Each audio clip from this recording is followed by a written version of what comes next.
What are the things you like to do? Do you like to go to concerts where music moves you? Do you like to put your headphones on and just walk and listen? Do you like to go to comedy clubs, or do you like to walk through gardens? Do you like to be with children? What are the things that ring your bells the most? Because when you think of the things, those instances in life, those high points, you were standing at the top of a mountain, maybe you climbed up it for a little while, maybe it took you an hour, maybe it took you 2 hours, maybe it took you a few days, but when you climbed up there and looked over that edge and saw what you saw and felt that exhilaration, have you ever done that, or have you just seen the movie? Well, in either case, when you feel that exhilaration, when you feel those high peak moments, we want you to understand that that is the way you intended to live, moment by moment, hour by hour, day by day, in this physical life experience. You didn't plan on coming and just sort of grinding it out and occasionally carving out a day off where you could go do something fun. That was not your plan.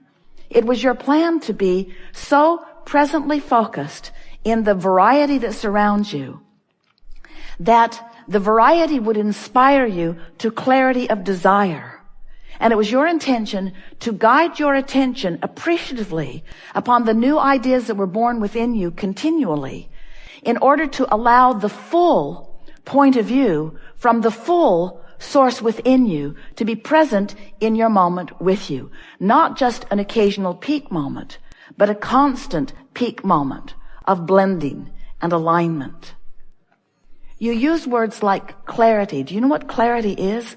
Clarity is source thinking with you and you knowing the thought of source. That's clarity. Do you know what humor is? It's you enjoying the spontaneousness of the moment and source enjoying it with you, and you being so on the wavelength of it that the depth and breadth of this insight is so significant that the wholeness of who you are is having the moment in time. You know how when you feel rhythm to music, it's not just you in your rhythmic dance, it's you allowing that broader perspective to dance and revel in the deliciousness of this moment in time. You are source energy in physical bodies, and it was your intention when you came forth to allow a fullness of that source energy to be peaked and focused in most of your moments, not just occasionally when you were so tired that you had to sleep, or when you had managed to accomplish something that made you finally focus with some sort of appreciation upon yourself. Life is supposed to be really fun for you. Fun and clear and expansive and exciting and interesting. That's what your plan was when you came. And that's what many of you are discovering as you are moving through your day-to-day experiences. We are eager to talk with you about anything that is important to you. It is our promise that we will drive the subject of the grid into the deep recesses of your brain. No, it never works that way. It never works that way. But we will talk about the grid a lot because it is our newest way of helping you to understand what your point of attraction is. It's our newest way of helping you to understand that if, with a little bit of effort, you will define and practice the vibrational frequencies of well-being, that circumstances and events and thoughts and rendezvous will move in quickly to fill in the grid. We want you to understand that everything that you see around you is just filled in grid. It's just filled in vibrational basis. And that when you understand that in every moment, it only takes 17 seconds to establish a grid that is powerful enough to bring you some evidence of it. And once you stay there for another 17 and another 17 and another 17 until you've managed a grid that has not been distracted for as little as 68 seconds, now physical evidence must show itself to you. It's law. So once you get the concept of the grid, and once you accept your ability to understand it and to utilize it, you'll be off and running with new vigor. You'll be like those little ones you see running from place to place in the discovery of new life. Because even though many of you have been here for a while, you're a young crowd. even though you've been here for a while, you have barely scratched the surface of the discovery of you in your time-space reality. You've barely scratched the surface. You've done enough step wanting, enough asking to keep yourself busy for 20 or 30 lifetimes. Really. Your vortex is compressed. Your vortex is so full of places, people, things, experiences that you have not cashed in yet. It's starting to wobble just a little bit. There's never any of that.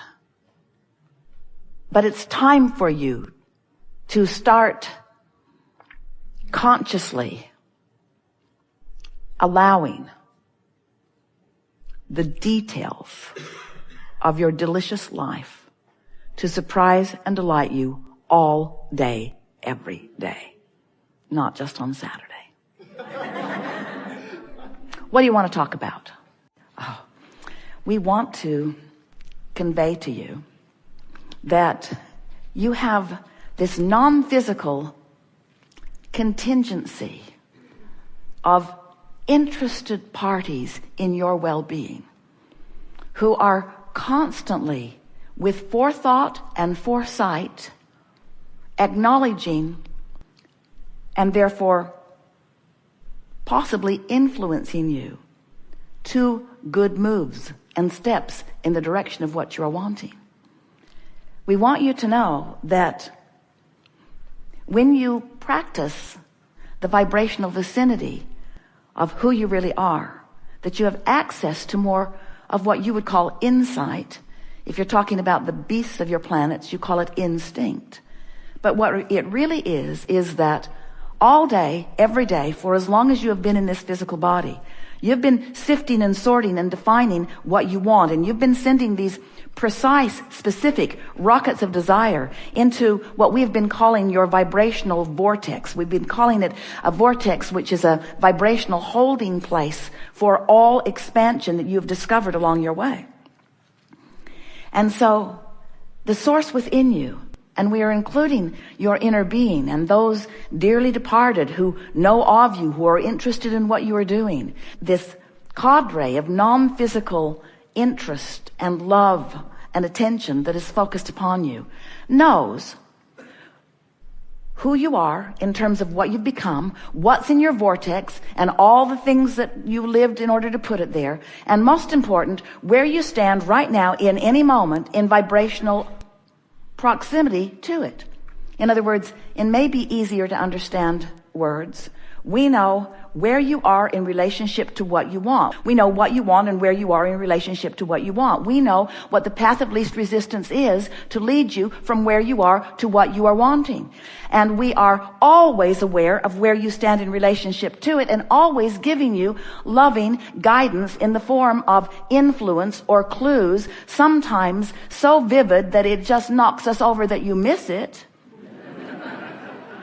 Vivid, clear clues, path of least resistance guidance to help you to get from where you are to where you want to be on every subject that is important to you, all day, every day, no exception.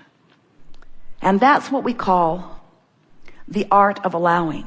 You preparing yourself vibrationally so that you don't miss the clues, because they're there all day. Esther saw something deeply disturbing on one level last night. She saw a picture of one of the members of their Abraham road team in a shopping cart, and another member pushing that person through a parking lot. It looked like it was in the middle of the night because there was no one else around. And she knows there was at least one other member present because someone took the picture.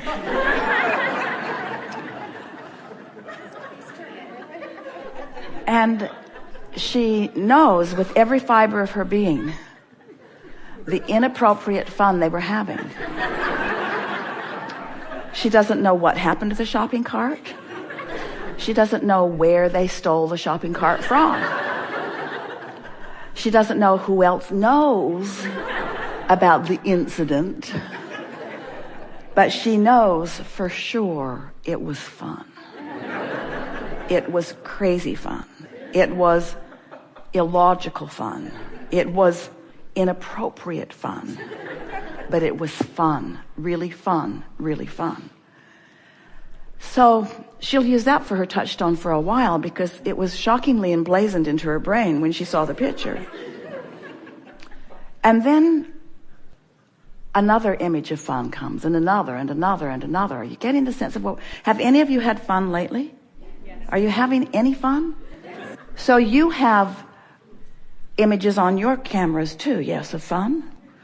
Capturing moments, not posed moments, not moments when everyone lines up and stands just the way somebody thinks they should. Those impromptu moments where you really hope nobody has a camera. Those moments when you're having such fun that fun is taking over your moment. The feeling of fun has taken over your moment, where nothing matters other than the fun that you're having, and everything else fades away because the vibration of fun is so vivid within you that it becomes your point of attraction. Have you ever been in an environment like that other than when you were drunk? Have you ever been in an environment like that when there were others around and everyone then begins contributing to the fun? The fun just keeps flowing from all corners of the universe until total strangers are engaging with you in your fun, until people who haven't had fun in a long time but who want it are swept up in your fun. You see what we're getting at? Now, something has happened just now as you have politely listened to our rampage about fun. And we were pointing out that all it took was focusing upon a subject, focusing upon a few letters on a page, focusing upon the idea of it, and then more comes and more comes and more comes and more comes and more comes until 17 seconds of attention to a subject will get an activation going in a strong enough way that another 17 seconds is likely, and then another, and then another. If you can cross the 68-second mark, which we did about 10 minutes ago, if you can cross the 68-second mark, what happens to you is now manifestations must begin filling in. After the 68-second mark, it's more than an idea. It's more than another idea and another idea. Then it becomes something where the potential of others engaging with you is very, very strong. If you are going through the day and you are fixated on things like fun or something like love, love is a little more heavy duty than fun, but you can accomplish it, some of you, quickly anyway. Appreciation is something that's quite easy to accomplish as you fixate on it. As you find these words, these emotions, and you set out with a determination to stir the feeling of them within you, what you're actually doing is using something that's easy to come by as your focal point in order to engender a vibration that then becomes, for now at least, a dominant part of your grid. So there's a grid about this and a grid about that and a grid about this, a grid regarding this person, a grid regarding this person. So we want you to picture this core grid within you. And we want you to think about other pieces that come in that go da-da-da-da-da-da, that just take you right in alignment, right to who you are.